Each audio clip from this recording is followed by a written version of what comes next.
Hello and welcome to the DrivingMaul show, coming to you live at 8 p.m. every single Monday. And boy, another round of action from the November tests and World Rugby Awards for the year, which is obviously Cornflake's favourite thing of the year. Seeing all these awards being handed out. I mean, he was polishing off his tux, but they didn't invite him again. I mean, this guy's just disgusting. I mean, commentator of the year, punditry.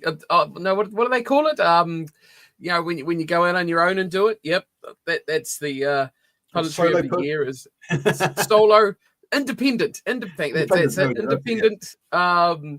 Crap talker of the year. I'll take all those. Thanks, World Rugby. I appreciate it. Look, I thought I'd stay with my typical say something really stupid to start off the episode.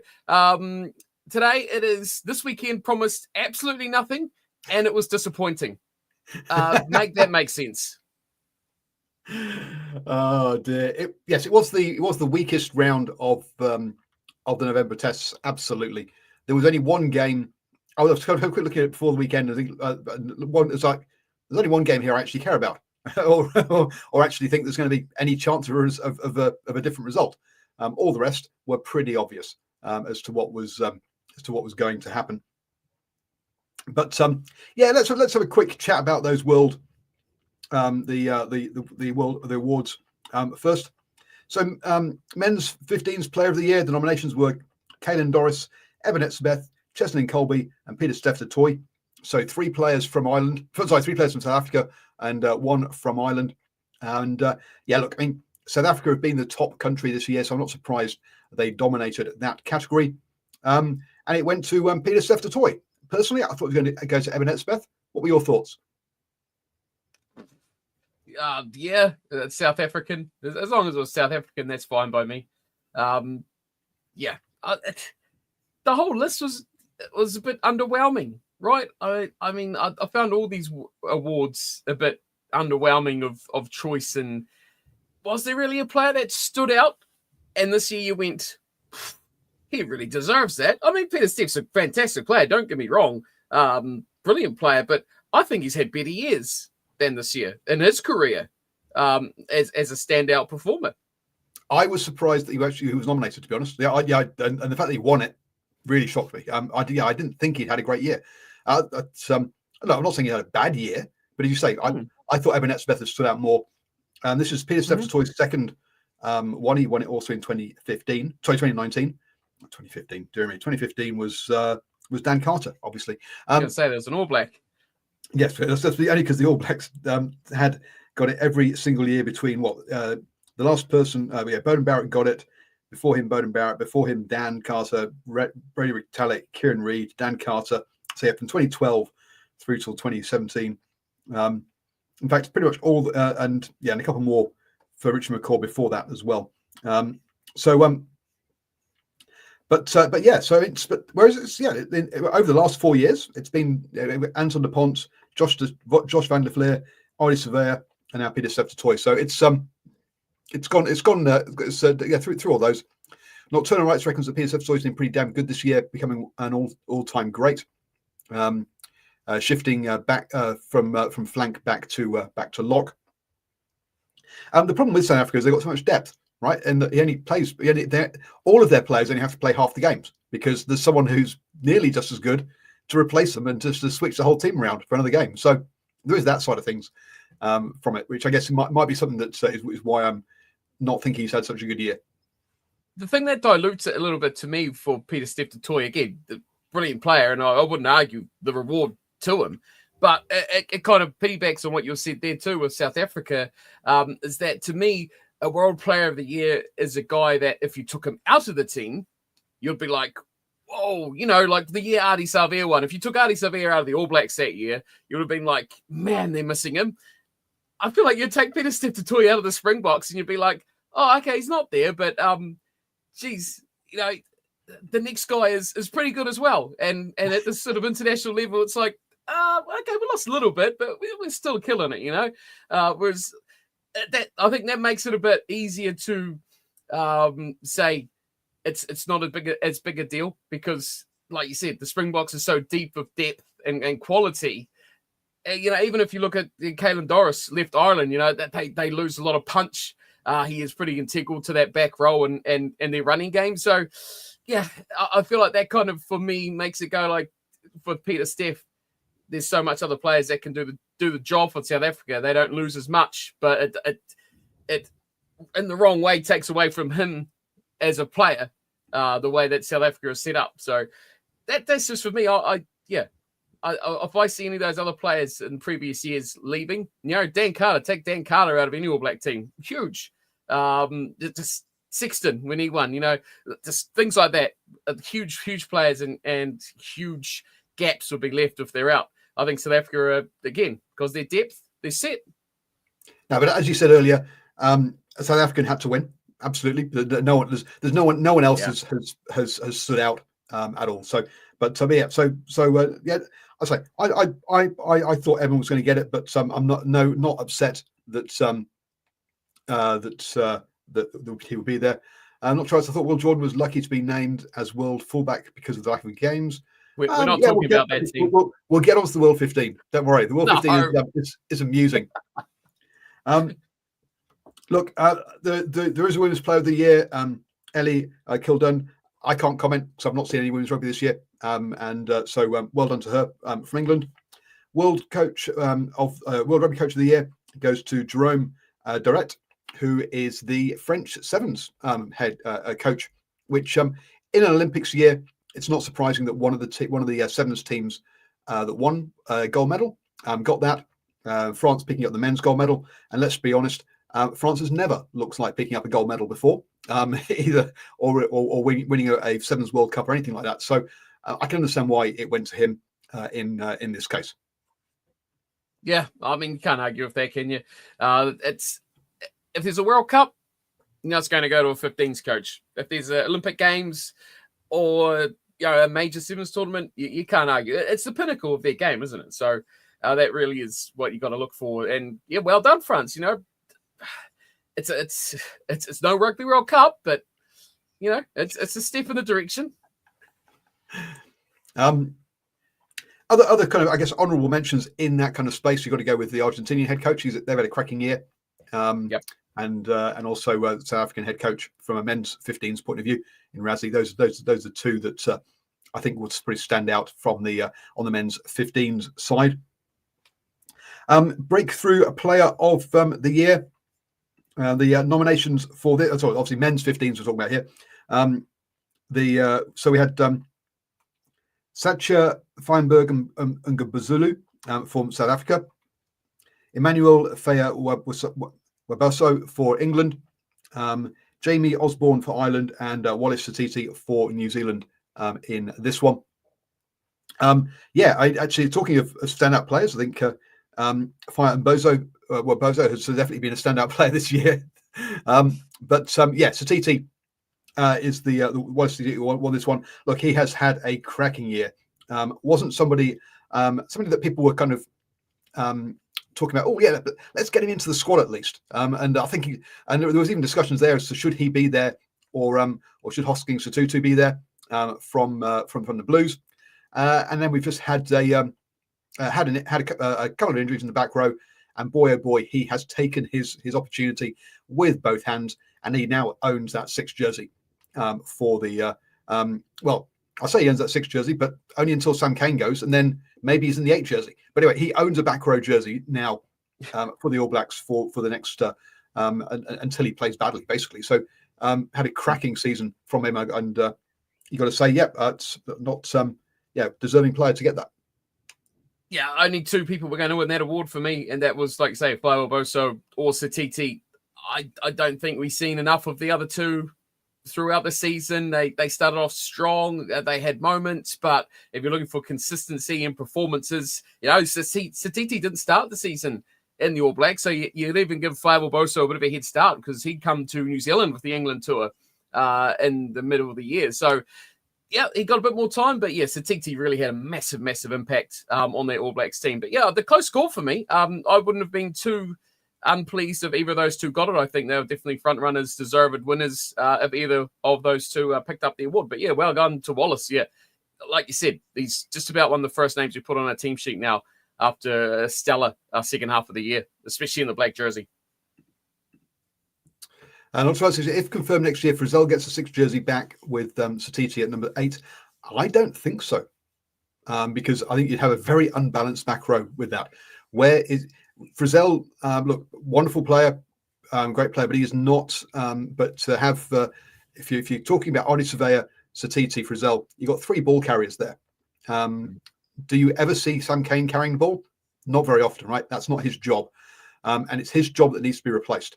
Those 3 players would have a very unbalanced back row, and so no, I can't see those 3 playing together. You'd have to have somebody else in there that does the Sam Cane role. I'm not saying that that you have to replace a 7. The person can have the 6 jersey on their back, doesn't matter, but someone's got to put in those tackles and all that work at the breakdown that Sam Cane does. Is a replacement for me. Whereas Frizzell, Satiti, and Arnie Surveyor will be fighting it out for 2 jerseys. If Frizzell comes back, is my opinion. Who would you have? Say the All Blacks played next week, and Perenara, thank goodness, and Sam Cane were gone. Say they were pulling the pin 1 week before the end of the tour. The All Blacks were playing one more match against Wales. That's a poor example. Against Scotland. Okay. Who would be your back row? No Sam Cane. Who would you put into that starting 3? Obviously, you got Satiti and Salvia, but who would be? You don't have that Sam Cane, don't have that kind of 7 player. Who would you put there? Clearly, the current guys would put Peter Lakai in there. He's the guy that's been coming off the bench. So he's the next one up. So he would be starting. He would be the starting 7. He's very much a very similar sort of standard or similar sort of style of players like a Frizzell's going to bring. You're going to have 3 big ball carrying and running players. I'm not saying against what you're saying. I'm just saying what is in the squad now is 3 very similar. Sam Cane is the outlier of a back rower, and Blackadder when he was there is not much of a. He does carry a bit, but not as much as those other 3 typically. So it's just interesting what's left there. Is it much into that mold of the balance you say? Yeah, he does work hard in tackles though. He does a lot of hard work. If Blackadder can can actually stay fit, I think he will come in at 6, and that Satiti will go to 8 and Ardi to 7. And then you've also got the other player who. I've gone blank. The Chiefs number 8. No. Oh yeah, well Finau obviously is the other one, but that could do that. No, I was but so yes, there are a couple of guys around. It'll be interesting to see what balance they do go for. We'll see. Maybe I'm wrong. Maybe Frizzell does come in with those 2 guys, and maybe they do manage to get the balance right. With that is the day of the I harp on all the time when going on about the days of the blockbusting winger being dead and gone. Are the days of just an Richie McCaw, like ruck disruptor, fetcher sort of player, are they kind of going into a mold of just power? So instead of trying to be that nicker that just nicks the ball away and gets there first and picks his spot, our team's now going for a back row or a pack that is just going to just hit rucks hard and just overpower you if you're not committing the numbers away from that sort of feature. I know Salvia does a lot. Like in the last few weeks, you've seen Salvia get a lot of quick snaps from rucks, like you typically expect from your 7 or the player that does that role, whatever. But you do notice now it's more of a power game with a lot of teams around the globe of the way that they play with their back row and especially their pack just flooding. We've particularly seen that from the Northern Hemisphere teams in this window, definitely. The All Blacks and other teams had to adapt to that. So that's certain. There is certainly a bit of that. But also I think there's also now an element of in Richard McCaw's day, your Dan Carter would never do that. Nowadays, if you look at look at nowadays, you've got wingers, even 10s occasionally, putting their heads in and doing it. So it's much more of a so rather than having one guy who it's much more of you expect everyone to have a base level of that to a certain degree. Particularly players like your hookers and props nowadays, which in Richie's day probably didn't. So I think they're picking up a lot of that work to allow as you say, perhaps you're more destructive running around that from those points of view. It's a good thing that Mark Talia doesn't have hair, right? Because you never see Corey Jane get his hair messy, would you? In a ruck, if at all possible. Talia doesn't have hair. He's quite good at it. You notice there's a few wingers. I noticed Tamatava Nawai, speaking of wingers that do that sort of stuff, he's really good when it comes to ruck work and putting ball carriers defensively under pressure. So, yeah, the globe is changing, man. Rugby is definitely changing when you see players of all shapes and sizes. If you've got the opportunity, you've got to know how to take that opportunity as well. And everyone needs to know. Yeah. And yeah, you will have specialists who are better at picking that opportunity, like what Turner White says there. But there is definitely back in the old days, certain positions in particular were allowed to be totally specialist, and that's all you do. Nowadays, there is all we have to do is look at the South Africa game. We had 2 locks scoring tries early on, the opening 2 tries for South Africa, and you're like, oh well, that must have been tight work, pick and goes to bash over. No, that was running good lines, and making and support work. It's like that is not what locks did 10 years ago, right? So not only are we talking about the backs having to get better at the breakdown, but also the forwards, and also I've gone blank as to which try it was. I think it was one of Ireland's. Was it England's or Ireland's was?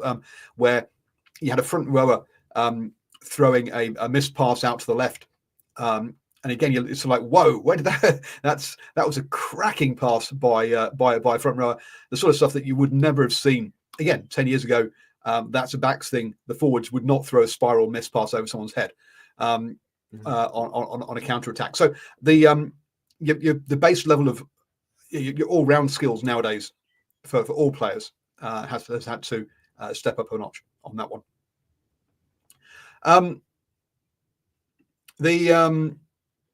It was really only New Zealand that had a true open side flanker in the past. Australia did. Australia definitely did with your Pocock. They had 3 back row. They had 3 open side flankers in their back row at one point. And Smith, you think about in your Wales used to also play Warburton on one side and Tuprick on the other.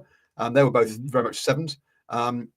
If we go back a bit further, Neil Back for England, along with Lawrence Delalio and Hill, his job was very much that fetcher. So no, I disagree with that one. The All Blacks were probably the team that didn't go into that pressure. Well, they did, but that was a big hype, wasn't it? Playing 2 open sides. Remember when the Wallabies did it with Pocock and Hooper and Phil Waugh, probably others as well. I'm missing, and I was Smith, like, George Smith. Yeah, they had that double 7 attacking rucks, and I was like, why don't the All Blacks ever play Marty Holler and Richie McCaw? They really resisted that to stick with that. Like say that key word of balance, right? During that period of time, was the All Blacks could have very easily played a couple of just out and out open side flankers, but they kind of bucked that trend for better or for worse. I'm not quite sure. Probably better at looking back now. Well, it's right, says he's talking 30 plus years ago, not recent history. Oh, jeez. God. Young. I'm too young for that. The wrong podcast for that stuff. Back to the World Awards then. Erin King from Ireland was the breakout lady, the women's player, 15th player of the year. I'm only going to talk about the 7s ones because essentially who won it.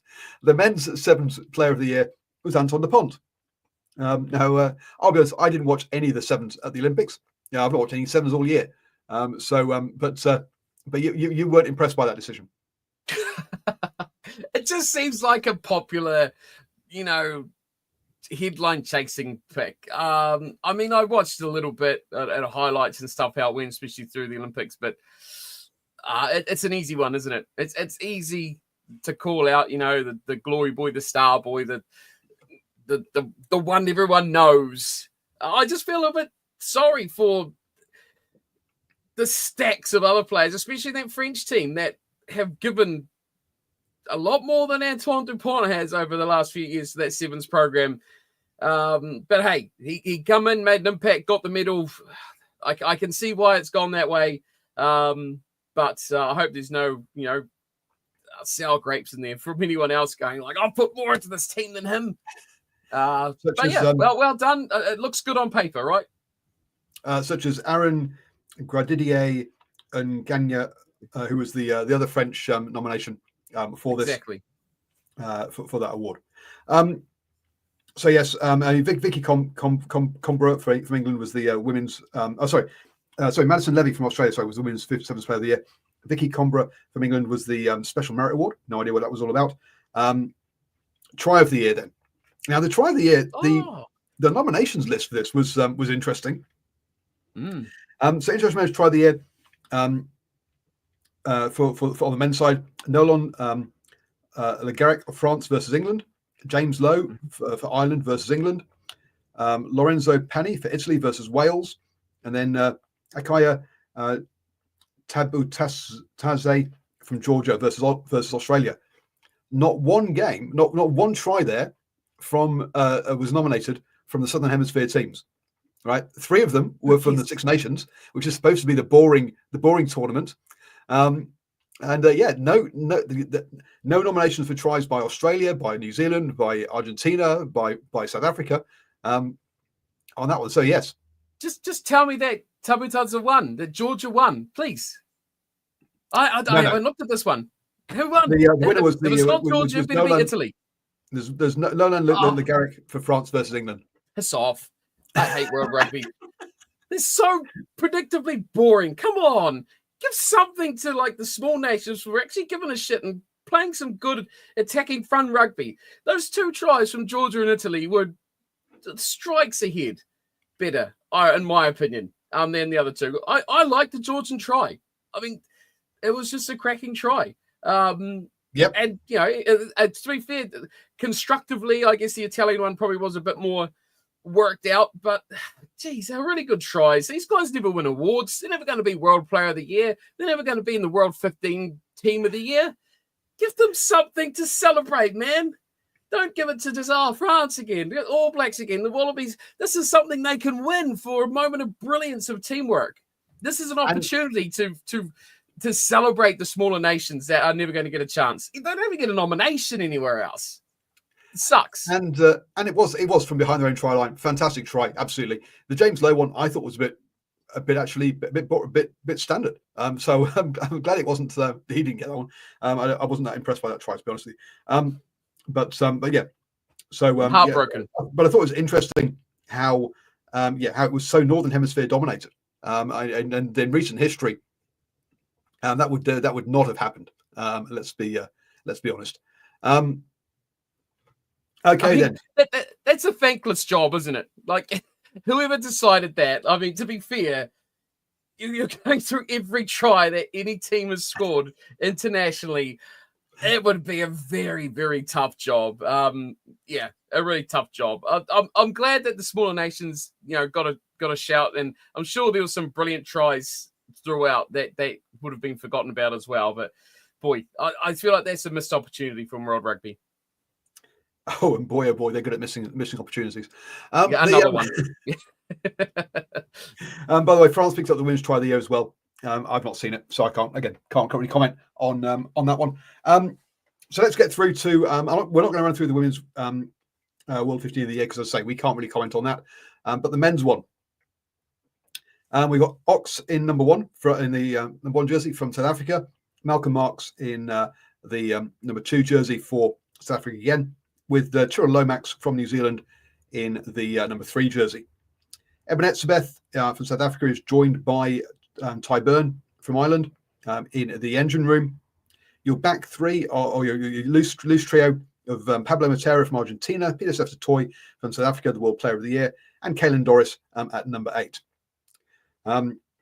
Jameson Gibson Park picks up the number 9 jersey with Damon McKenzie at 10. In the centres, Damon Delende and Jesse Creel, the South African pairing, pick up that one. James Lowe goes on the left wing, Cheslin Colby on the right wing, and Will Jordan at fullback. So, I mean, you put your hand in your head in your hands for at least one of those. I mean, I just read through this and thought, Damon McKenzie isn't even the best. Isn't he the best 10 for New Zealand? Never mind the best 10 in the world.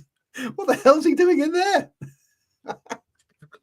I can't answer that question for you. I literally can't. I mean, Gibson Park. What a halves combination. My word, you can't tell me. No, you can't tell me there hasn't been a better 9 than Gibson Park this year as well. I don't know. I really don't know. Put anyone else that's played international rugby this year at 9 and 10 for me, and I'd be happier. 100% be happier for that. I'd even at fullback, like criticizing Will Jordan. I think I'm trying to think of players who I'd put in here instead, because it's very easy to say, you bastard, Nocturnal, you literally stole my point just as I was about to say it. I was trying to think of players who I'd put in here instead. Fullback would be one because Malia. I think he's had a phenomenal year, the Argentinian fullback this year. But yeah, anyone else at 10, I literally, I don't really care where he comes from. The Romanian 10. I'm suggesting Albanos at 10. Yeah, I don't want to go too Argentinian though. My other comment would be, again, are we picking just any flankers, or are we supposed to be picking open and closed? Because Peter Steph-Toy might wear 7, but South Africa 7 is not the open side, it's the closed side. So we've got two sixes. We've got 2 blindside, not close side. Jeremy, 2 blindside flankers in there. That would be my only point. Is that around that one? But yeah, when I saw Dane McKenzie there, I just was like, I can't take this seriously. Yep. Will Jordan? There were comments earlier that look, he hasn't played enough rugby this year for the All Blacks. I'm just trying to figure out. So far, I mean, he's played. So look, he was back for the Rugby Championship. He played both games against Argentina, both games against South Africa, both games against Australia. So look, he only missed the mid-year tour. So actually, he has played, and then he's played every single game of the Northern Hemisphere tour as well. So he's played 10 games for the All Blacks this year. Some of them off the bench. No, not off the bench. So he's always started, hasn't he? He either started on wing or fullback. So he started 10 times. Now, for my mind, that's not bad. And he's scored 6 times out of those 10 games, or he's scored in 6 of the 10 games. So yeah, no, I think he's played plenty of international rugby. Remember, Super Rugby does not count for this, right? This is purely international rugby for these ones. So no, I think he's played plenty of rugby to be nominated there at fullback. And as the title of the show is Death, Taxes, and Jordan, you can say that I'm definitely on board with that one this time. I don't disagree with Jordan. I was just trying to think of other names that I'd throw in there. I think he's had a good year considering he's been learning fullback at international level, hasn't he? We've seen him a little bit at Super Rugby level, but it's a different game. Stepping it up. So yeah, I mean, I just feel like there's other options there. Again, one Argentinian. Who are we missing here? No Wallabies? Yeah, okay, that's probably fair. What do you got? 3 Irishmen. The Scots will be unhappy. There's no Scotsman in there either. You've got no Englishman in there, Paul. Oh, that must hurt. No, what else is missing? Hang on a minute. Are you telling me there's no Frenchman in that team? There is not one Frenchman in that team. There is not one Frenchman in that team. That is correct. I disagree. Antoine Dupont's the best player in the world, yet he's not in your best 15. Come on. So I guess that one probably does come down to how much 15s did he play this year? Because he just missed the Six Nations. That's all. Did he? I know those July tours. I was going to say, did he tour in the July tour either as well? Maybe not. I'm not sure if he went to Argentina. No, I don't think so. Again, so he's only played in the November games then. So I understand why he's not been. Why Anton Dupont hasn't been there. He hasn't played any 15s. I still believe there'll be some French players in there. I still find that quite hard to believe. Yeah. No, I agree. I agree that there should be. I mean, the problem again at 10 is that Ntamack has been injured. Then Ramos has come in just for the end of the year. So again, they've rotated through different players at 10 for France. Look, that centre combination and that the backs I can't complain with. So you would have to be looking at the forwards really as to where I'd look at the forwards from France. Sorry, I'd look at the forwards more from France than the backs. I think they're forwards like probably their back row or their front row. Yeah, it's hard. It's hard to who you leave out or add in. Of course the winger. Yeah, Bali Barry would probably be one you'd throw in there for James Lowe. Definitely. Yeah, I agree with that on the 11. Yeah. They had a phenomenal year, didn't he? On that wing, so rapid, so fast. And your Aldrich, your Olivons, your Malvarkas, guys like that for me. But hey, what do we know? Rod Rugby knows all. It just surprises me. No French players. That really surprises me. No England players. Look, they've been on a losing streak. They've lost a lot of games this year. So no Welsh players, but they haven't won a game all year. I get that.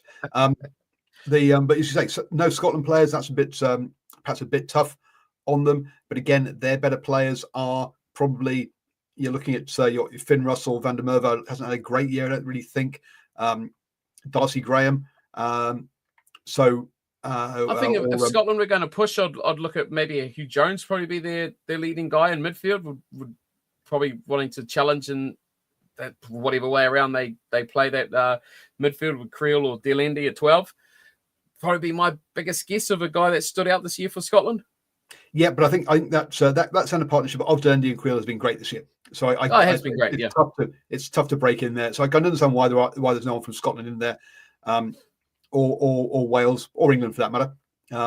You could make an argument for Marcus Smith being better than David McKenzie, maybe for on that one. To be honest, but pardon me, in that role. But yeah, no French players, and considering what France are second in the world or third in the world at the moment,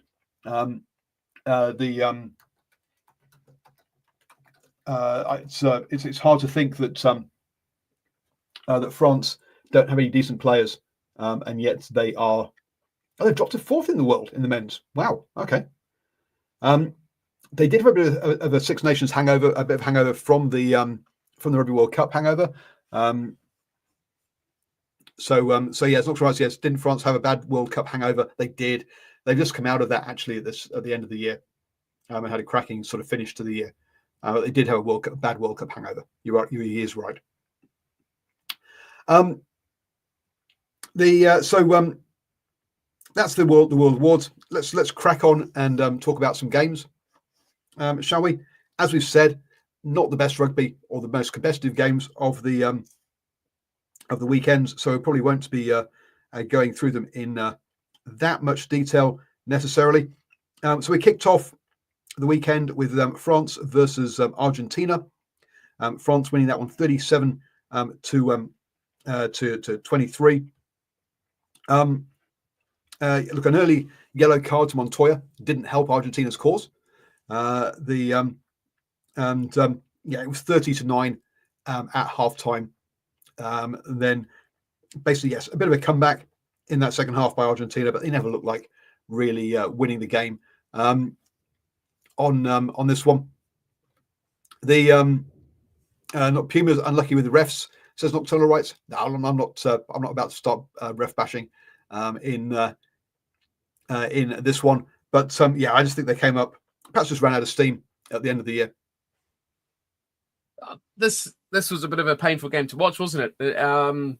Just because Argentina didn't really show up until their second half. Like you say, they looked, how to describe them, not really frustrated, just they looked like they weren't getting things to go. So a bit of frustration, but they weren't even in the realm of the match at all in that first half. And it took them a long time. They got those 2 yellow cards in the first 40 minutes. They put them on the back foot, and they were just chasing the scoreboard. They did really well, though.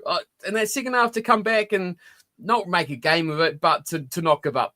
And if I'm going to take a positive from this game from Argentina, is that in 4 years ago, 3, 4, 5 years ago, they would have just gone, well, on to next week. And this would have been, 52-12 or something silly like that. They wouldn't have even fought back into that second 40. But I like this team, the mental state of them, that they believe that no matter what the place of the game is, the lead or the deficit that they've got, that they're good enough to come back into it. So I like where they're going. Again, we've spoke about it, and I think we talked about it leading into this game last week. They had that good performance against Ireland. They had to back it up against France. And they struggled. They really struggled to get up to that level again, and they just chased the game throughout, which is a bit of a shame. I think they've had a really, really good year, just not good enough to finish it off on a high. And I do have, by the way, for Simon, I have a full list of other results to go through as well with some of the smaller nations, just to keep them happy. We can't forget about the minnows here. Sorry, tier 2. Oh, yeah, one game was real fun too. We'll get to that later. So yeah, look, France kicks a lot more than Argentina. Argentina did play quite a bit of rugby in this one, but just never. So they got behind, and so on that one. And also yes, he's not ref bashing. He says some teams do get the rub of the green. And look, home teams, particularly with that kind of atmosphere, should always get the rub of the green. Okay, that's part of what home advantage is all about. To be honest, on that one. So next up on my list, then because obviously you're going to jump in with something. Before we go on too much though, can we just credit the Northern Hemisphere supporters for being just fantastic? Like you talk about the atmosphere in those stadiums for the French games, but for all the games, like it just looks so good to watch a game of rugby, and you almost take it for granted a little bit. But this year I've watched it a lot more, and I'm stadium watching a lot more, and it's like it's really well supported. So a big props to out there. Anyone out there who went to any international rugby in the last month or so, well done to you. Well done to your nations. Yeah, brilliant support. I wish we had it here. I really wish we had it here. Yes, that's. I say when I first came up to New Zealand, 10 years ago, and the level of the lack of crowd participation is just there's been a clapping. If you go to an All Blacks game, they will put all and then blacks up on the screen, and he will expect those people to chant along with those. But otherwise, there is nothing that is there's nothing that's actually that's crowd generated. There are very, very tiny pockets. Ashwin, people who used to be on this, who's been on the show before, probably about a year ago now. He used to definitely let's have a shout out at the ref. That's at Eden Park, right? Now Eden Park is the 45,000 people, but he would shout things from the West Stand, and the referee would actually turn around and look at him. So I mean, it's like if one person can get that kind of reaction from up in the stands, then that the crowd's not loud enough, basically. On that one. So you're going to cover all the tier 2 ones, or shall I? So there was a Spain USA. I've got nothing on this one, apart from the result, which was 23-26. So which I think was a bit of it's been a good week, a good window for the USA. We talked about this one before. It's probably being sad as it is. Out of all of the tier 1 nation games, this was probably the one from tier 2 that would probably be the best game out of it. Yeah, 3-point difference. Great cracking performance. Like USA are really coming on well, dare I say it. They're winning games. They're looking all right. But the big one I was going to talk about that I caught the second half of, or most of the second half of, to skip forward on you, was Scotland A versus Chile. Now, that was fun. That was fun. Ended 19-17. In the 80th minute, Chile got an intercept try to bring it to a lot closer scoreline than it actually was. But it was just a fun game. It was fun. Chile are an exciting team to watch. And you saw the Scottish players who, I guess, weren't really used to coming up against what they were getting from Chile, who were really playing with a freedom and a confidence they probably weren't expecting. And yeah, it was just a really fun game to watch. The scoreline makes it seem a lot more exciting than it really was. Scotland were up, by 9 points as the clock was dwindling down. But yeah, really fun, exciting game to check out. So if you'd like a bit of Tier 2 rugby action in your life and you've got nothing to do one night this week, you check that out as well. But you also had Romania 21-23 down to Uruguay, another close matchup. Croatia beating Lithuania, the powerhouse, 32-23. And you have Poland going up over Czechia as well, 22-15. And finally, probably the last one, was Georgia with a big win over the Tongans, which was the way they've played this year's. That was not women's, that's men's. That's the next one down. No surprise there from the Tongans. But yeah, some good rugby, eh? Exciting, fun. I like the way Tier 2 plays. It's good to watch. Yeah, I mean, look, the Tonga have had a really disappointing tour, losing to Romania 25-15, losing to the USA 36-17, and then losing to Georgia, 22-7. The USA game was in France, and obviously the other games were the Georgia one was in Tbilisi, and the Romania one, was in Bucharest as well. So they didn't have to travel across the USA to play the USA. The USA were in Europe for that. But yeah, a really disappointing window for Tonga. You have to say, losing to those other sides. Okay, then. So back on to real rugby.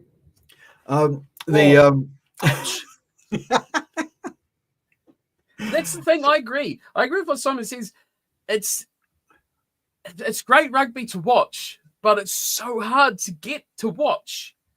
If it was, a Tier 1 game is a lot more readily available. It's on your big networks. There's always, 600 places you can find it. You can go down to a pub and you can find it. He's saying USA Spain was available on Rugby Pass for free, which is great. I feel like the American networks do a really good job of, they don't promote rugby well, but they make it available. And that's what I found watching MLR this year, is that it was always available to watch, whether it be on YouTube, whether it be on the rugby platform that they put all the MLR on, which is free. Simon's going to tell me what it is in a second because I've forgotten. But they have it all there in a number of places. It's available, but they don't push it. But it's good to know that if you know it's on and you want to watch it, it's there. So I just wish, you could jump on one day and see, Croatia's playing Lithuania. Where the hell are you going to find that? In the depths of a dark dungeon somewhere, there's some guy for potato. That's what lets it down for me, which is a real shame. I'm trying to remember what it's called. Come on, where's the quick Google search? Was it Flow Rugby? No, it's a rugby network. There you go. Oh, the Rugby Network. Okay. If you want to watch some MLR next season, the Rugby Network's place to go. Make yourself make yourself a little account, email, that's it, and you can stream them for free. Good quality, all the games. It's really good. So, moving on then, so Ireland versus Fiji. This one finished 52-17. Look, Caelan Doris got an early try. We then had a yellow card for Prendergast. For the shoulder, for the tucked elbow, tucked arm and shoulder to the head. A lot of people saying that should have been upgraded to a red, but I don't know. I've only watched highlights of this one, to be honest with you, so I've not seen it on that one. But even being a player down, Van der Fleer went over. Muntz got himself a penalty before they lost a player's yellow card, and it's 28-3 at half time, so game over. Essentially, with Ireland really showing up for this one after sort of losing to the All Blacks in the opening round. They have stepped up, and good luck Wallabies next weekend, because I think Ireland got themselves onto a bit of a roll. Do you reckon? Oh, geez, Fiji were average. Oh, I'm sorry with that. They were pretty decidedly average. That was, to me, the story of most of these games is going to be pretty similar from my point of view. The lack of intensity from a lot of teams, especially defensively, was not there. Okay, Ireland weren't bad. Don't get me wrong. I won't sit here and bash Ireland. They played was in front of them, and they put the pressure on them well, and they got points on the board quickly, and they they took the chance as well. The Fijian defence was never in position to stop a lot of the tries. If they were lackluster with their efforts. It's almost a week too much or a tour too much for the Fijians. I think they've dropped off during this series, which is a bit of a shame. But Ireland, you can only beat what's put up against you. They tried out a few new players, got some guys get a bit of experience. They performed.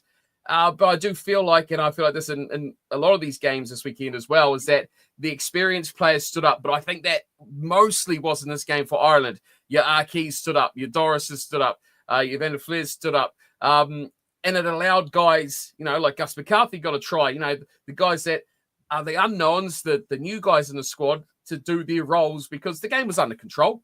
And we saw one of the last tries. I can't remember who scored that last try. It might have been the second Mac Hansen try, running to the corner, flick, around the back, flick pass, worked like a treat. But if the game was, 25-22, you're not going to do that, are you? You're not doing that at all. So it was cool to see, Ireland's got a bit of that flair still hanging about and to see them actually go out there and throw the ball around, do some fun, have some fun. But yeah, ups to the guys. The experienced guys stood up and led the way forward there, and Fiji were they weren't at the races. Yeah, I missed those 3 tackles. Look, the kick ratio here, 1 kick for every 11.7 passes. That is a very low kick ratio for Ireland. So clearly they changed their style of play for this one. They played a lot more ball in hand and decided they were going to starve the Fijians of the ball. They were not kicking to Fiji to let them run it back at them. And so they altered their tactics for the team they were playing, and it worked out well for them on that one. So you just give credit to the Fijian players for kneeling to the president of Ireland. It was wonderful, showing respect to the head of state of the Irish state. That's the Fijian culture. We've seen them do that at the Olympics as well to get the medals and things. It's good to see them maintaining their culture. I know there's been a bit of criticism, or mixed responses to this, sort of like kneeling to people. It doesn't necessarily go across well, particularly when you're talking about sort of coloured people to white people from the from the USA, from some of the stuff responses you get. They're maintaining that this is our culture, this is how we behave, and it's great to them doing it their way. That's part of what international sport is showing your culture and sharing cultures as well. And I do like that from this team. Fiji are like that though, aren't they? It's a Pacific Island almost thing as well. They're very much they're not influenced so much from the outside world, which is nice. They're going to do things the way they do it. Then that's just how they do it, which is I hope they don't lose that. I agree with you. I hope they don't lose that. They know the meaning of what they do, and they do it for the reasons that they believe in, the right reasons. Stuff what anyone else thinks, which, big ups Fiji, 100% for sure. Lastly on this, just want to, we talked about Caleb Muntz the last couple of weeks as well. Another good showing from him. Really fun guy. I think he's growing in confidence, isn't he? He's doing more and more and taking it on more and more. He looks like he is maturing over this year, and it looks good. I do think if Fiji can continue on with him and he continues on this development, he's going to be a key little puzzle piece to Fiji come 2027. Hopefully, progressing nicely into that jersey and holding it for a long period of time. It would be very good for them. Now, is he doing more and more, or is he picking his moments better? And when it happens, you really notice it because it works. So I don't know which one it is, whether he's doing more or whether he's just better at picking his moments. Because he picked his moment again. This time he didn't run it in himself. He was the provider, but still, it was very much his try, even if he didn't score it. Yes. To a teenager as well, according to the commentary. Oh, Fiji, what a place! How old is he? 18. Oh my word. That's not his opening game either. He's played before for Fiji. So look, and this is what things like the Fijian and Drua give them the opportunity for these players to come through and do this. He's from Stade Francais. So is he? Is it stud? Is it stud? Is he? Okay, sorry, I'm talking bollocks then. Ignore me. Moving on then, because obviously clearly I don't know what I'm talking about. Wales versus South Africa. Look, it's coming into this, we kind of knew what this result was going to be, right? 12:45. Look, is when it was, and look, there's this one when it was 5:26 at half time. This you could have seen Wales just go, you know what? We know what's going to happen. We've had 12 losses, or we've had 11 losses already. This one's going to be number 12, and they could just yeah, as you say, clip the card, and it could have blown out. But no, look, they kept it scoreless for the first 15 minutes of the second half. They showed they actually came out and did try, and eventually Fassi went in. So yes, and again, South Africa did what they do, and so they had a second cap fly half running things, or two cap fly. So it's not like this was not their first choice team. Let's be honest, but still comfortably won this game against Wales. It was 26-0 heading up to half time until Rio Dyer did his thing and got in. But it very much was. Simon Hughes, should Wales and Japan swap coaches? It might solve the contracting issue. Oh, dearie me, no. Eddie Jones at Wales, that would be after coaching England. Wow, that one would be interesting. I think is the make it happen. South Africa did what we kind of expected them to do, and Wales. It's going to be interesting to see where do they go from here. But we'll talk about that next week about Wales. 7 tries. Just too easy for South Africa, really. Well, if you want to give a spoiler away, I was reading a thing earlier this afternoon saying that Gatlin says he doesn't want to leave. He feels like the team is going in an upward trajectory and improving, and thinks that the future looks bright. But he'll be discussing with the powers that be, i.e. The Welsh Rugby Union, over the next few days, he said, and wants to stay on. I was like, okay. Really? So last week or the week before, it sounded like he was asking to be sacked. So I know. I don't get it. I was surprised. That's why I read the article, because I'm like, that can't be right. Someone's clickbaited me here. And I read it was from an interview after the game. And he's saying he believes that he wants to continue. So we'll see what happens there. The next week might be interesting for Gatlin and Wales. But look, where do you go off this game? South Africa, not great. Still very good. They just do things so well. That try that Itzebeth scored. Itzebeth did score it. That summed up that whole game for me. Just the knowledge and ability, just peering up for Itzebeth to give that ball to Arlense for a start off when neither of them had a tackle on them.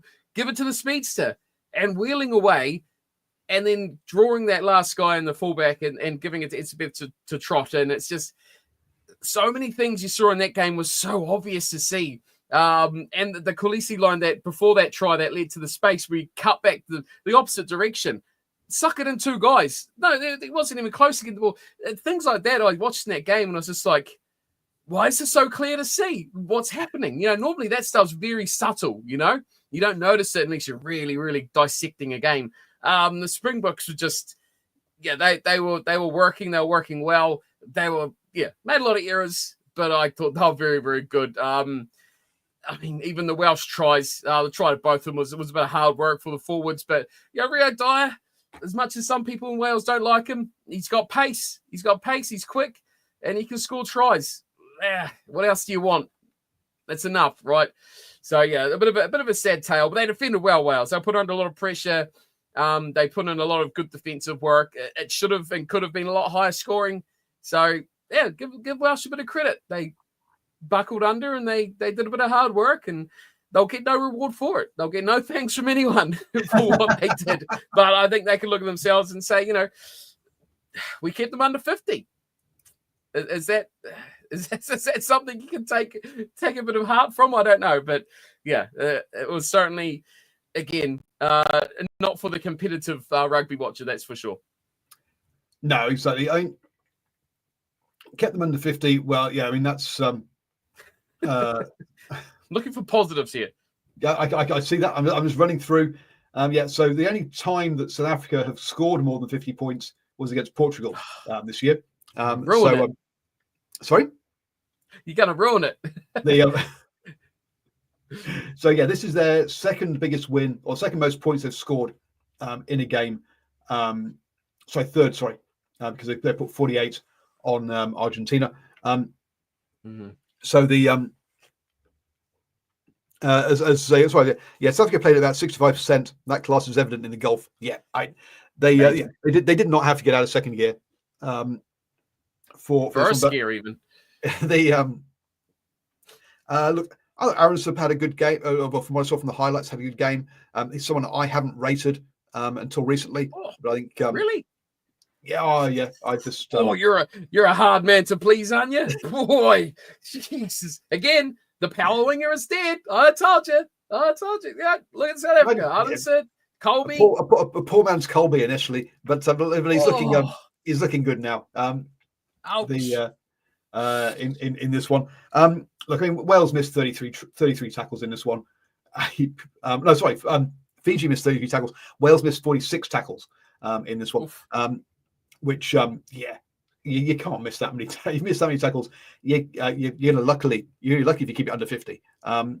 So yes, made it far too easy for South Africa. So yeah, so where Ron Gatland sees there's this amazing growth, I'm not sure, to be honest with you. Next up, then we've got the All Blacks who visited Italy. Playing at Allianz Stadium for the second time in 3 weeks. Oh no, sorry, this is a different Allianz Stadium. It's not the same name, but no, this one isn't in London. This one's in Italy. Okay, yeah, well done, Rugby Union. Even though I did read somewhere. Was it the Bounce by Dylan, whatever his name is, who does the email rugby thing, emailed sports user that. He was saying, so what a flex it is that the Rugby Football Union has managed to sell the naming rights for its stadium for 10 years for the same amount that New Zealand Rugby sold its ongoing earnings forever for. It was to Silver Lake. They got the same money for. It's like, wow, that's a bit of a flex. They haven't even had to give away any earnings. They have given away earnings for CVC separately, but even so, with that one. Yes, Simon, it is in Turin. It was a joke. I was deliberately making a point about the names of about the naming rights of stadiums. Anyway, New Zealand versus Italy. Look, prior to this, we had a quick chat on Facebook Messenger about how basically the All Blacks had gone with a first choice team. It was kind of like, what? Hang on, isn't this the one where you're supposed to kind of rotate players and give other players an opportunity? But apparently no. This Razor clearly was not taking this one lightly at all, and went in with a first choice team. The only change I think pretty much was Ethan de Groot coming in in the front row, who has been out of favour. For breaking some sort of team protocols that got him dropped, and then has basically not seen him come back in with that one. But other than that, this was and also Jordy Barrett was out with injury, right? Sounds like Brown came in on there, which meant that obviously we had to have Havili onto the bench rather than some player who could use some experience, like a Ruben Love, for example. Anyway, initially I'm like, oh look, Tupu Vai's has gone to the bench, and Patrick Tuvai's come in. He's been Tupu Vai's been the guy that's been bossing the line out. And what does Patrick Tuvai do? He steals the first line out. And I'm like, oh wow, okay, this is maybe the All Blacks have got themselves in a situation where they can swap out players, and nothing's and they all they step up, or there's no change. And then, basically the set piece was an absolute disaster, or at least the line out was for both teams. Italy had the better line out, having a 79% win ratio. Anything below 90 is bad. The All Blacks were at 77% for their line out, which is absolutely diabolical at this level of rugby. The scrums, 88% win rate for the Italy, 77% win rate for their own scrums for the All Blacks. Restarts, okay, the third set piece, restarts at the beginning of games. Italy, 50% win ratio, with so people like Caleb Clark getting up in the way. The All Blacks, 67% ratio with players like Patrick Tuipulotu blocking players and getting called for blocking. The set piece in this was awful for both teams for this level of rugby. Let's be honest. Look, the All Blacks never looked like losing, but remember, the All Blacks put some 90-odd points on Italy at the Rugby World Cup last year. Literally, 12 months ago, the New Zealand beat Italy. What was the score? 96-17, and now it's 11-29. Talking about tough watches. This was a tough watch. I not so much as you didn't know that you thought the All Blacks might lose, but just the quality was not there. If I want to sum this game up in one little thing, if the ball wasn't moving, it was bad. As in line out, ruck, maul, scrum, kicking, anywhere where the ball was stationary for a moment to restart play or, to break. The breakdowns were an absolute shambles. The balls were popping out everywhere. Players weren't protecting or they were just getting smoked. It was rough. I do slightly disagree with you, though, however. I felt like this match almost burst into life after Antonina Brown, or around when Antonina Brown got that yellow card. And it was 17-6, and Italy were building a small settlement inside the All Blacks 22. They've been there that long and trying desperately hard to score a try. If they scored a try there and made it 17-13, I don't know. They were within the scoring play. I just feel like that game could have, just the intensity could have gone up a little notch. And, that momentum, but the crowd, the belief might have started to trickle into the Italians' brains. They're a team that if they get that enthusiasm, they get that little boost, they can up their performance a little bit. I just felt like that was the turning point of that game. When they lost that chance, they gave away the penalty. The All Blacks went rumbling upfield the other way. That was it for me. That was game. And then, of course, they scored that try right at the end. They scored a couple of tries in the last 10 minutes. But that, to me, was that was the chance. That was a chance for Italy. If they converted that, if they got those points, they got within 5. I feel like it was a game on. Oh, maybe. My $2 bet on Will Jordan to score a try was good. I'm starting to think that actually now that you should also put $2 on Cam Roygaard.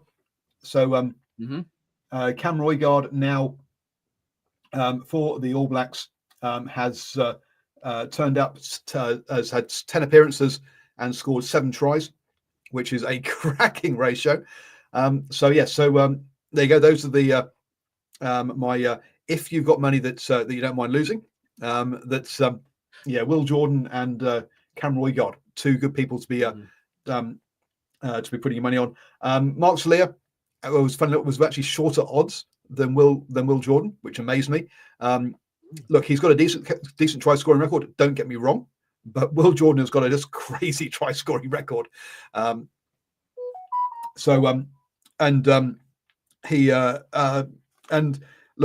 Anton Leonard-Brown, bit of a yellow card magnet this month, has picked up another one. I don't think this one was his fault per se as much. The other one definitely was. Tackling the player way after the ball had gone against England. But look, all those issues they had against England have gone, right? They've fixed those, which shows there's been some coaching going on at least. In this one, and but we were all talking about with the win over Ireland that this was a successful tour as far as the All Blacks were concerned. Having seen this performance, I'm not so sure, and I guess we'll discuss next week as to where we think the All Blacks are at and whether they actually are progressing or not progressing. Because was this the worst performance this year? Even though they got the win. Gee, that's a hard one. That's a really difficult one. I wouldn't say it would be their worst performance. I think it would be in the top 3 worst performances. Yeah, I think it would be up there. If it wasn't Italy, but let's look at what the Italians brought to the game, though. They brought a very solid defensive game plan. Very solid. I think the thing that concerns me the most about this sort of game for the All Blacks is that they didn't adapt or change anything. There was no, hang on, this isn't working. Like, is Scott Barrett the right man to lead this team? Another yellow card, right? I just don't, you ask yourself those questions when we're the leaders standing up and saying, this way we're playing is not working. Look, Italy's not a bad team, okay? They are good enough. They're all fully professional players. They play at a decent enough level. They're not a bad team. And it just shows they are at a level where they can just establish a plan, pinpoint it towards a team, and execute it to a certain standard. Is it good enough to beat the All Blacks on an average day? No. But is it good enough to force the All Blacks to look like they're pretty average? Yeah. Is it good enough to force the All Blacks into cold moments of something outlandish and to take the game away? Yeah. That try to Minicello was phenomenal, by the way. The best try of the game. I'd say it probably would be the best try of the game. And good on them for getting one. But the Italians come with a plan, and it worked. Did it upset the All Blacks? Yes. Did it make the All Blacks' game plan of attack look very ordinary? Yes. Italy, who lost 1850 to Argentina 2 weeks ago. And then they've only lost 18 points here. Good result. Oh yeah, no, good result for them. But I think the All Blacks, to me, this was awful. This was well below the All Blacks standard. From my point below of view. Standard. But you look at that Argentinian game for the All Blacks, that was well below standard. I think they didn't play that badly against the Springboks.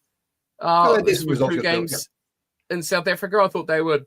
I'm okay with that. It's South Africa, and I thought they played well enough. I think overall, this is the worst game of the India tour by far, performance-wise, definitely. But I just think how much of it was the good game plan from Italy to really look at disrupting, but also how much of it was the All Blacks at the end of their tour, and rotation would have been a good thing here for players more desperate for a bit of game time to impress. Are any of these players at this point looking to impress? Are they just going through the motions, maybe a little bit complacent, expecting a similar result to the World Cup against Italy? Yep, no, exactly. I think so. There probably should have been some more. Some more rotation in this one. I think you got selection wrong. I think that's actually when we come to about next week, that's going to be our biggest criticism. I think of Razor is selection on this one. And as some other international coaches have said before, that about 90% of an international coach's job is selection. At the end of the day, there's only so much you can do with your players when you don't have them full time. And so it's about getting the players who can play together, getting combinations, and getting a simple game plan that they can all pick up. Okay, so what was the All Blacks' focus here? What was their focus? I believe the All Blacks going into this to win, finish on a high, and try and avoid embarrassment. I don't know if they're going into this going like, we're going to smoke the Italians and put 50 on them. I just think they're going in just to be like, let's, sigh of relief. Let's just get this one out of the way. We should win it. We're good enough on a man-to-man basis that something will happen or someone will do something. We're good enough just to play a basic game and get away with it. I don't believe there was any focus on really targeting anything about the Italians. It was just let's get it done and go home. and just review this in a couple of weeks' time when we're back and refreshed, and look forward to next year. Yep. Which is not how you should be approaching test matches. No, because again, rotation would have been like, hey, you've been sitting on the bus for the last 4 weeks, cruising around Europe. You want to play some rugby? Ruben Love, guys like that. Tossi, who has been really impressive in the few chances he's had. So many names that could have been thrown out there and just gone. Again, like with Ireland, play enough of the first team key guys to know that they're going to be good enough that they can do and control the game enough to win this game. You Will Jordans, right? To play a Talia, but mix up a bit of the midfield, mix up a bit of the packs. Tossi, someone like a Sam Darry, who is he's shown he can play at this kind of level. Holland's in the team, isn't he? Who? Sorry, off the bench, Fabian Holland is in now, isn't he? Didn't they bring him up? I don't think he's allowed yet. He's next year. I don't think he's eligible. He's in the squad. I'm pretty sure they called him up as cover. No, Josh Lloyd is up for cover. Anyway, but so Sam Darry in there. Again, Finau and Peter Lackey, but Lackey, both of those could have started and had into. Yeah, he's qualified. He is now. Oh, okay. They changed the laws. It's saying of the school years counting or something. Yeah, something's changed. He's part of the squad. I'm just, they did bring him up. Yep. So again, he could have been in there. And Ruben Love, Stephen Perifetta also been all these players who you say have just been carrying tackle bags. I've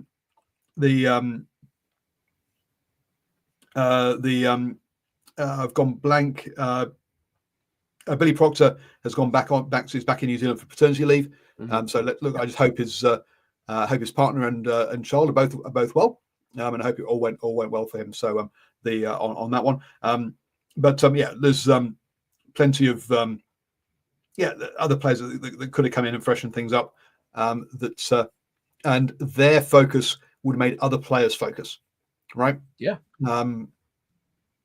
They're desperate to make an impression, right? That's their chance, maybe their only chance. Whereas like Bowden Barrett, okay, maybe not him, right? Roy Gardner, he played well, but he knows he's going to be in the mix next year, right? Rico Ioane, as much as he's a plonker, will be in the mix next year. Talia will be in the mix next year. Like their whole back row is going to be in the mix. The second row is going to be in the mix. That front row is all going to be. They could have had a horrid game. They're still going to be All Blacks next year, 97% chance, right? They don't have much to prove, but is. Perifetta, no, isn't he going overseas? Ruben Love, is he going to be an All Black next year? Oh, no, it's Plummer going overseas, isn't it? Not Perifetta. Plummer, yeah. So, yeah, George those Bell, guys. George Bell in the front row again. Yeah. Is he going to be an All Black next year? So, yeah, these players really should. I think could have been part of it. But there we go. So they got through. Got the win. Tick. Technically, it's been a good tour. We'll talk more about their season. Pardon me, next week. So the game of the weekend, Scotland versus Australia, where I put my $2 on Australia to continue their good form. And boy, oh boy, they just decided not to tackle. That first try was just awful. 34 missed tackles in this game, a 79% tackle rate for Australia. And when someone throws the ball over a 5-meter line out, they throw it over the top, your player runs in, catches it, and just bundles through 2 or 3 players and scores. I'm sorry, but the soft by Australia. Not helped that they lost their new wonder kid to an injured wrist by the looks of things as part of it was Soyaliki coming back into to the side. But the side I've seen from Australia for the past 2 weeks disappeared. It wasn't there this week. I don't know what happened. This game it baffled me. It discombobulated me. I have no idea what happened. credit to Scotland, right? The defense, I can't agree with you anymore. The Wallabies were not in this game at all. Just Scotland played to it. Their first try was hard. Both sides decided not to score in the first half, so it was still 7-3 at half time. But they didn't. 3. Where was the opportunities for the Wallabies? I was not. There wasn't the Wallabies at all I've seen. I agree with that first try. Tui Pelotu just he could have kept running. He could have gone onto the next field and carried on because those tackles weren't stopping him. He was diving. It was very average. Even that Josh Bayless try in the second half, which you're probably going to get to, should never scored that try. Should have never scored that try at all. What's going on with the Wallabies? Too long of a tour. They just looked out complete. And, that first try was through Callaway as well, which is a guy I would always, if I'm going to put anything on a Wallaby to put his body on the line to do everything to possibly, better his team, he's probably one of the first guys, that I would select. So, questions after being so impressive, and I would have put my $2 on the Wallabies to complete that Grand Slam. Sadly, the wheels fell off. Bus is gone. It's crashed. It's over the cliff. No more Wallabies. What happened? Questions, answers. Someone tell me. I don't know. It was so bad. Yeah, I don't understand what's where it all went wrong, or why we saw such a different team. It was too cold in Murrayfield for Aussies, apparently. Yeah, look, there's been a bit of snow in Northern Europe. My mum and dad are about to get on an aeroplane and fly out here.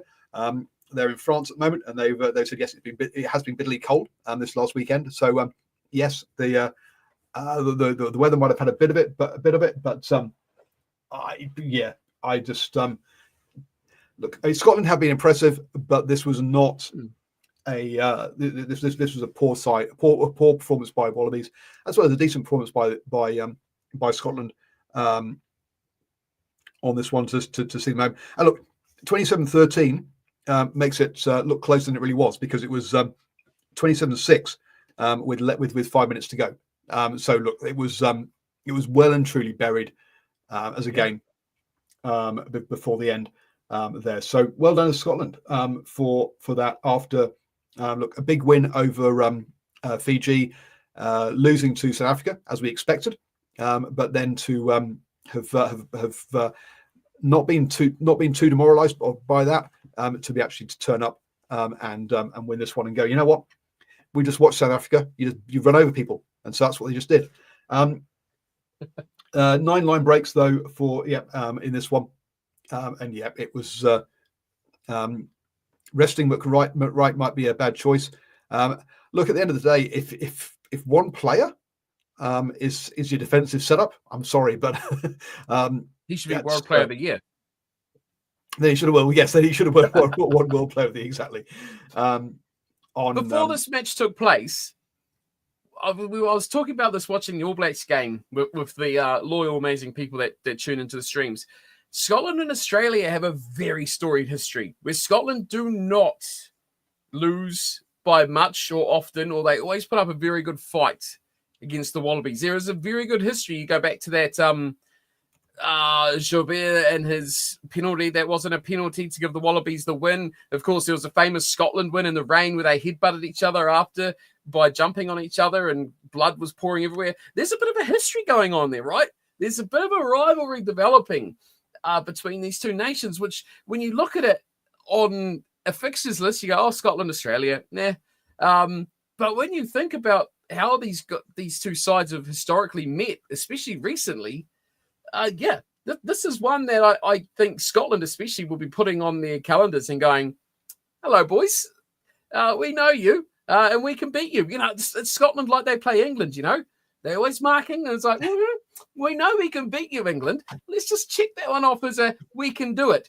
And Scotland is a team that we know after watching Six Nations, it's all about that mental state with them. If they believe they can do it, they can, then they probably will do it. So the Wallabies need to find their mental state here, because they've been out punched here by the Scots. And what sums this game up, ironically enough for me, was the start of it. When Lalosio kicked off, and it went about 4 or 5 meters, and it's just like, that's not good. And it just never got any better. So Lalosio, totally fluffs the opening kick. Which I mean, there's no pressure, or there's no external, there's no pressure from the opposition. They can't force you to make a mistake. But then what do Scotland do? They claim the ball and say, we're going to play, and then knock it on. Okay, it was a comedy of errors to kick off. Just to run through, the last five games between these two teams. Now they don't play that often, to be fair. No. So they played in 2017 twice, which Scotland won both of those. Then in 2021, Scotland won. 2022, Australia won. And 2024 now, Scotland have won. So Scotland have won 4 out of the last 5 games between these two teams. There you go. So yes. Now, with their overall record, as you'd expect with an Australia team, there's won of every World Cup, and Scotland hasn't. Is that 35 games, 22 by Australia, 13 by Scotland. So Australia have got the better record, but it's not a totally dominant record on that one, especially recently. So that was I was amazed by that, and obviously lost my $2. And funny enough, Will Jordan to score a try is not over $2, so I didn't. I'm down on the weekend from that point of view.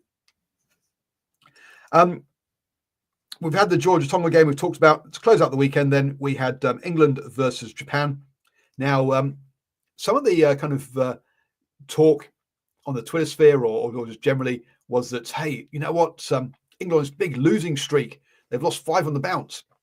Yeah, 3 of those have been against the All Blacks. One of those was against South Africa. So we're talking about 2 of the top 3 teams, or 2 of the top 2 teams in the world. 2 of the top 3. Sorry, Ireland. We've gone back to number 2. So 2 of the top 3 teams in the world who have lost 4 of those games to. Australia was the only one that they were expected to actually win. So coming into this with that, that's kind of like, you know what, Warren Gatland and it's like, no. This is different. This is not the same situation as Wales are in. But anyway, also a much easier game than Wales were going to have as well. Let's be honest. Wales had South Africa. England had Japan. Japan have been, again, a bit like Tonga, disappointing in this window. They really have not played much since last Rugby World Cup. Between Rugby World Cups, so they lost 52-12 to France. They did beat Uruguay at 36-20, but in this one, ended up being 59 to 14. Again, another game that was over by half time. England, did a good job of getting a win, getting the expected win at the end of the season. Look, did they have to worry about their last quarter inability to score and close out games? No, because this was closed out in the first quarter. Actually, that's a bit harsh. It was only, but it was closed out by half time when it was 35-7. Any teams come back from 35-7 would be, that's we're talking game of the decade kind of stuff from there. Lovely try by Furbank, where there's a crossfield kick and the winger collected it and threw it back on the inside.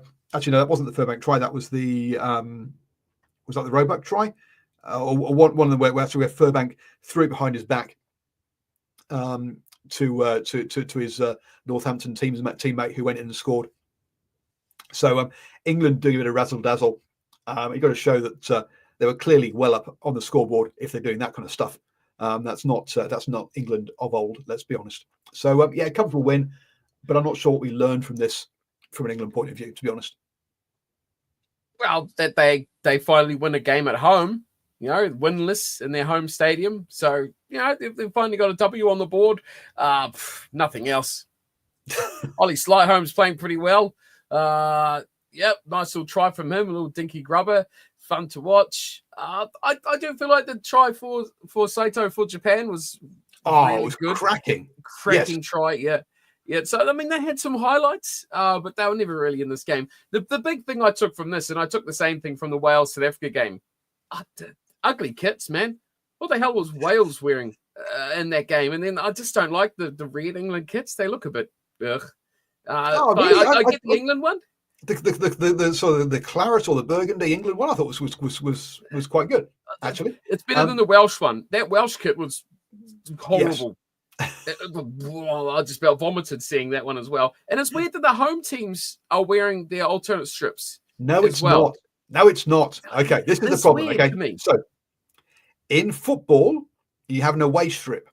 In rugby, alternate kit. Yes, you have an alternate kit deliberately because the home team is the team that changes, because the home team will have both kits available. Right, the away traveling team might not have both kits. And so that's why this day and age, a tier 1 nation will have more than enough kits to play in an away strip. I understand that, but that's why that's why historically the home team changes, not the away team. If you're going on a 6-month tour, like the Invincibles kind of did, the 103 game tour to Europe, you take your one kit, and every home team then will change for you, rather than you having to take different kits around the place. So why the All Blacks wear white against France? So the reason for that is World Rugby has got in. They shouldn't have done, basically. But there is a new World Rugby rule now, which is why both England and Wales had to change. Is that you can't have 2 dark kits or 2 light kits for the colourblind people. Yep. Yeah. And so that's why, even though Wales wear red and South Africa wear green, so they're different. That's why there had to be an alternate jersey. So dark colours. Because they're both dark colours. Yeah, exactly. Yeah. Wales just put that kit away forever, though. Just never wear that kit. Find something else, please. Whoever makes Welsh kits, just redesign them for next year, please. So what they tried. So for those of you who didn't see the game, Wales basically played in white, so they have a light colour kit. But because their flag is red and green, they try to have green accents on the kit, and those did not work. Is what Cornflake is trying to say. On that one, look, I think Wales, out of all the teams, I think Wales definitely have got top priority. The 1924 5 tour was doing the washing after every match. Very true. You're not so right. Down at the river was the best playing person on tour, and then remember they were supposed to be all amateurs back then, but they all paid the kit man. I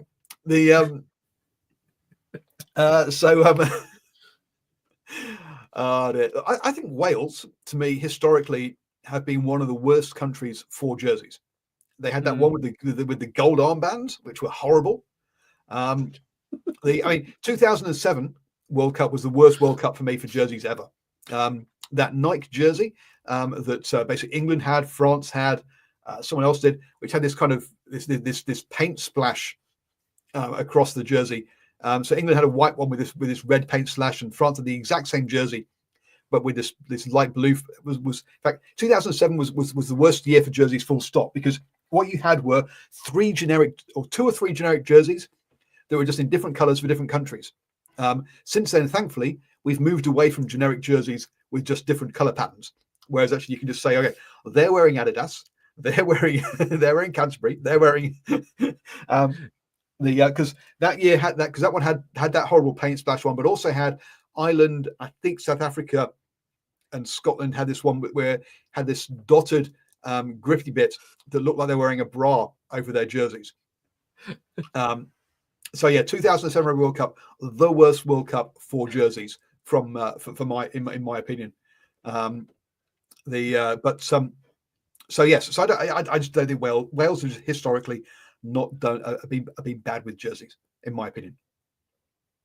Oh, they did have a cracking one though, where they had an alternate jersey that was green, and they had the kind of, it looked like the badge was a sewn-on patch thing, and that was very cool. So I did enjoy that one.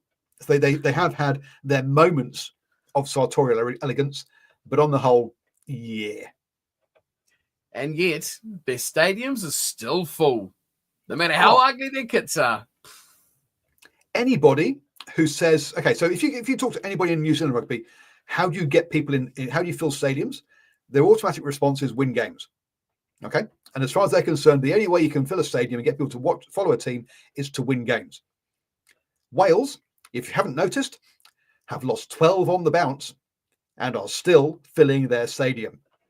So maybe, just maybe, there is something else that makes people want to turn up and watch games other than a winning team.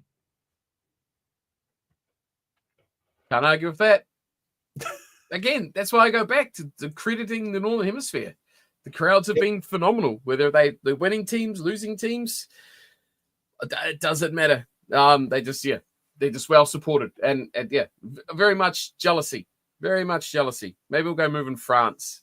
And only 67,000 turned up for the Principality. Only 6. Now, to be fair, that is not a sellout for Principality, I don't believe.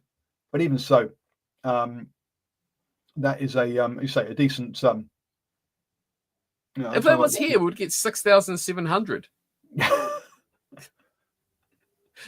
wouldn't even get the rest of them. No, it's good. It's good. I'm pleased. At least people are supporting Wales, and they need to not be disheartened by the performances. I believe Wales are going to get better. Whether that's with Gatland at the helm or not, we'll see. But there's plenty of players there. That's just going to take some time. And now's the time to suck, right? Now is the time to be absolute rubbish. Remember last year, Wales topped the pool, the Rugby World Cup, undefeated, went through into the knockout stage. It's very quick. It's very easy, and people are very quick to forget what happened 1 year ago. Poor Wales. Yeah, no, look, I mean, 67,000 for this one, 56,000 against Australia, 61,000 against Fiji. Cracking crowds for by Wales. Compare that to their tour to Australia at Allianz Stadium, that's not Which Twickenham. one? Okay. That's somewhere in Australia, where they got 35,000, 21,000 to the AMI, and Suncorp got 23,000. So Wales are getting twice those crowds with a team that I say hasn't won a game or has lost 12 on the bounce, the longest losing record ever. So cracking. I read a stat that it's only the second tier 1 nation to have a losing year. Since I can't remember who it was back in, I can't remember when. Oh, but wow. Not very often that happens. Hey, look, on the back of the Wales thing, right? And forgetting about their performances at the World Cup, you're only as good as your last match, right? And now the All Blacks, wouldn't they love to have ended this tour? Even on the France game, sure it was a loss, but it was still a good match, right? They're ending that tour on that Italy game. I think there's going to be a lot of unhappy people for the next 4 months. That even longer, that won't have a chance to don that black jersey again and put in a good display. The last thing we're going to remember is another Scott Barrett yellow card. A dismal, bubbling performance. And that's you only remember your last performance, right? And that's what the All Blacks have put in our memories. It's all their fault. It's all their fault. So next year, obviously the British Irish Lions are travelling to Australia, and that means New Zealand have got France next year. Oh, of course, that's and excluding their players who are in the final, which is what they do every year. But don't tell the public, because we want people to go to the games. Oh, wait, it's too late. Oh, and also remember, folks, it's about having a winning team. It doesn't matter who the opposition are. Remember, it's not about. So 2 games against France. It's only a two-tier tour. Sorry, 2-test tour. So that doesn't mean there'll be another test against somebody. So it'll be interesting to see who that is in that window. Samoa. It will not be an England, Ireland, Scotland, or Wales, because look, they're all with British Irish Lions. It's where are Italy going? I don't know yet. Oh no, sorry, no, I'm wrong. It is a it's a 3-test series against France. So yeah, no, sorry. The 5th of July, 12th of July, and 19th of July. So it's a 3-test series against France. England are going to Argentina, and that will be their B team because their other players are with the British and Irish Lions. So 2 games against Argentina, 1 against the USA. Come on, there won't be that many Englishmen with the Lions. Come on. No, there won't. Scotland are doing what New Zealand don't. Is they're going to go play in Fiji, and then have 2 games in Japan. That'll be everyone bar Finn Russell. And Duhan van der Merwe. He might. Yeah. So yes, so far I don't know where Wales and Ireland are going, or Italy. So we'll have to. Italy are going to have got at least 1 game in South Africa, but currently only 1. Argentina, after those 2 England games, are playing Chile, and England are going to go play the USA. Italy are playing South Africa, but doesn't say who they're playing the 2 weekends before that and who South Africa will be playing. So we'll see. With Fiji playing Samoa, I mean, obviously teams there that obviously we've got Wales and Ireland, but with missing players to the British and Irish Lions. Also we've got where are Georgia going to be going from that point of view, and then also Samoa and Tonga. Maybe they can catch some games as well. Oh, remember though, we do have a historic first next year because the British and Irish Lions will be playing the Western Force, the Queensland Reds, the Waratahs, and the Brumbies. But also, remember, they've got that extra game that was supposed to be against Rebels. Now that should be apparently against the Anzacs. So how will that team be put together? Is it? I'm pretty sure they're playing that next year, aren't they? They announced who they were playing with in the last week. As a invitational side. Oh, is it invitational? Oh, there was talk about it being a invitational AUNZ. So I guess it is kind of something like that. Oh, God, yeah, that's potentially. It won't be like you're expecting. What do you think I'm expecting? Like a really good team. It won't be a really good team. It'll be like you'll probably be wondering who those players are. No, I mean, look, surely it's going to be anyone who's not in the All Blacks. No, it'll be people that aren't in Super Rugby. It's got no good. Super Rugby's finished by then. Yeah, no, but they won't want to play that. Of course they will. No. Oh, they probably will, but I reckon it'll be disappointing. Potentially your only opportunity ever to the British and Irish Lions. They only come here once every 12 years, and if you're not in the All Blacks, look, to me that would be. You reckon fringe All Black players will play that? No, I think Ricky Telly and his crony buddies, even though he's not going to be here, but that level. All Blacks 15 players will be playing that. Will be Duplessis Karifi. He'll be captain. He was. No, it's going to be Australian captain. It's in Australia. Come on. But you think about your All Blacks. So I mean, Sean Stevenson wants to play that game because it lets him play in Australia and show off to the NRL players, NRL teams. But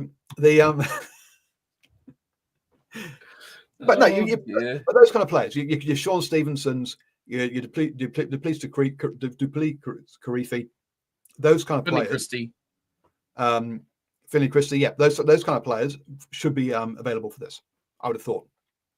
I don't know if the Maori All Blacks will be playing during this window. They should do. They should have 2 games as well. So it should be excluding Maori All Blacks. Which, let's be honest, Finley Christie is in that category. What a shame. I'll watch it, but I'm expecting dud. Look, I went and watched the Barbarians versus the British and Irish Lions in Hong Kong. I flew up from Singapore to that game. had a fantastic weekend of drinking and partying, and a really shit game to watch. It was a disaster. It was. That's what this will be. This one again, it's the weekend before the very first test, so it's the midweek game before the first test. So it will be very much the second string British and Irish Lions team. It will not. None of their test starters will be playing that game. On that one, now I remember I also went to Melbourne for the. They're playing that game in Adelaide.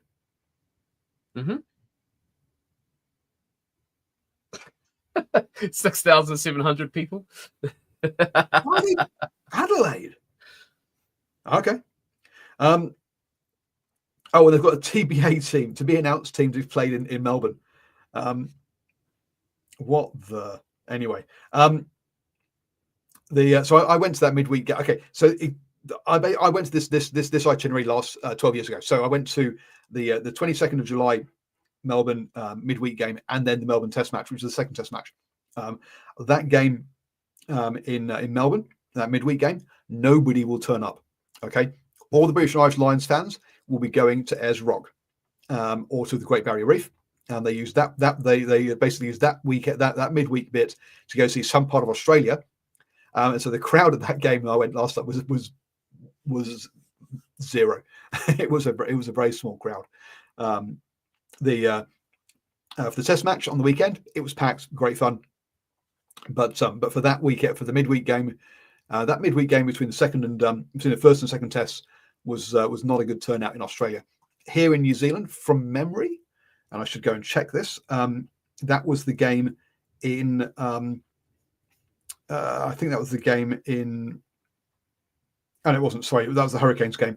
I thought it was the Chiefs game. The Chiefs game was the one before the first test, which I did go to last time. Did you go to any of them last time? No. Really? Jesus, when was that? That was too far. Yes, actually, what year was that? They played a game down here. So they obviously played before that, 2005. So 2017 they played the Highlanders down in down at Forsyth Bar. So I went to the Blues game, the Chiefs game, and the two Test matches at Eden Park. So I got 4 games that year. I didn't go up to the New Zealand Provincial Barbarians in Whangarei. I didn't go to the Maori All Blacks in Rotorua, but I should have done. There you go. I found the article I was looking for. The Rebels team. I knew that they are playing an Indigenous team. Indigenous team, okay. Yes, that's what I was looking for. I couldn't remember the exact wording of it, but yes, that was last week. They announced that. That's replacing the Rebels game. That'll be an interesting one. As to kind of who's because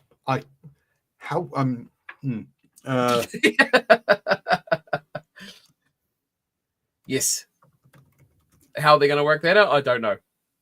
No, I'm trying to think if they First Nations Heritage is what it's going to be called. Okay, that's Australian eligible players of Pacific and First Nations background and high-profile players to drive a high level of interest. Oh, and high-profile play. Okay. Yeah, I mean, So for those of you who are why did Paul look confused or what was he skeptical about? The reason I was skeptical about this one was how many Indigenous players do we have playing rugby union? Now it works for rugby league because they do have a lot of Indigenous players in rugby league, and the Indigenous rugby league team does work. But for rugby union, because it is a Sydney public school or private school network base, they've not reached out and grown that player base. Now we've had players like Curtly Beale very much talk about their Indigenous background. That's fantastic, and I do love the Indigenous Wallabies jersey.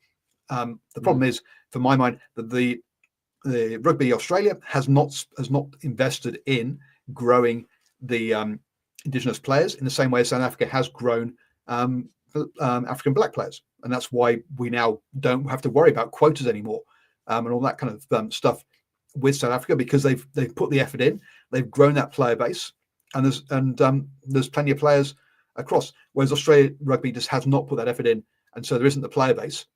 in that area, which is why they've gone for Indigenous plus Pacifica plus some extra players as well, is because they've not put the effort in historically to have that player base, and that's bad. That's poor. Unfortunately, They'll fill that with Pacific Island players. I think there's enough players hanging around. They'll get enough star power. Oh, look, as soon as it said Indigenous Australian and Pacific Island heritage, no worries. There's plenty of Pacific Island players in Australia who can put. But if it was just a purely Indigenous Australian, I was wondering where they're going to get players from, because they've not put the effort into building that player base. Yeah, Phil Moore has said about it that they want to get some high profile Kiwi players, given that France is in New Zealand at the same time. That's a sensible place to test some conversation, would be the New Zealand players who are playing offshore. So yeah, they're looking for some big names, former All Blacks, possibly. Sure. Pacific heritage. Come on down. Well, ticks the box, right? Ticks the box. Yeah. And so it could be quite a good team. If you think about Pacific cultured former All Blacks and Wallabies for that matter, you got your Will Skeltons and names like that. Obviously, that's top level. He won't be playing in this game, but there's some players out. They'll fill that pretty easy. Oh, yes, I say. Well, once they said Pacifica players are eligible, no problems.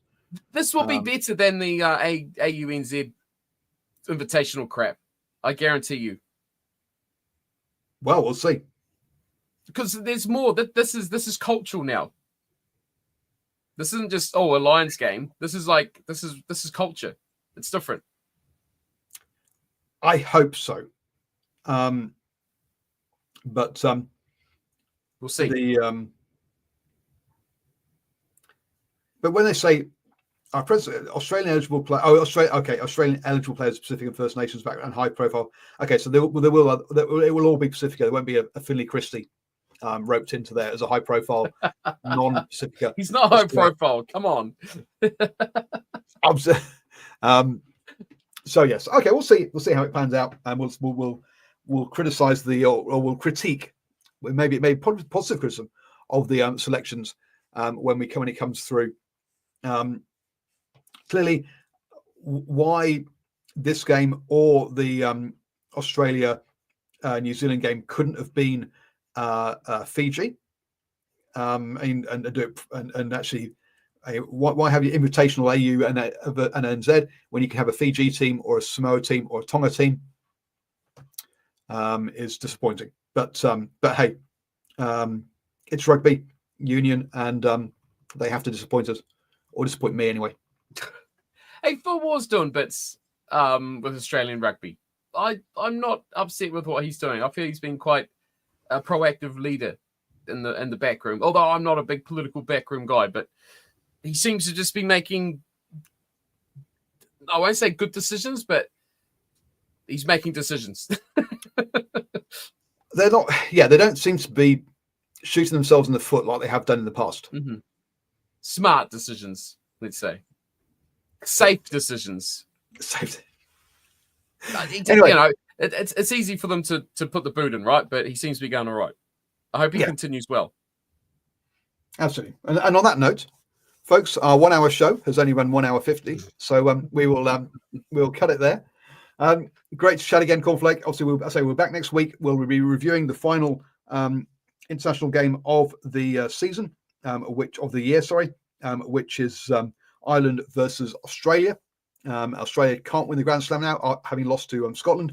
Then we'll also run through all of at least the Tier 1 nations and tell you whether we think they're heading in the right direction or in the wrong direction, or just status quo as well. So tune in for that next Monday at 8 p.m. Everybody, stay safe. Ciao, ciao.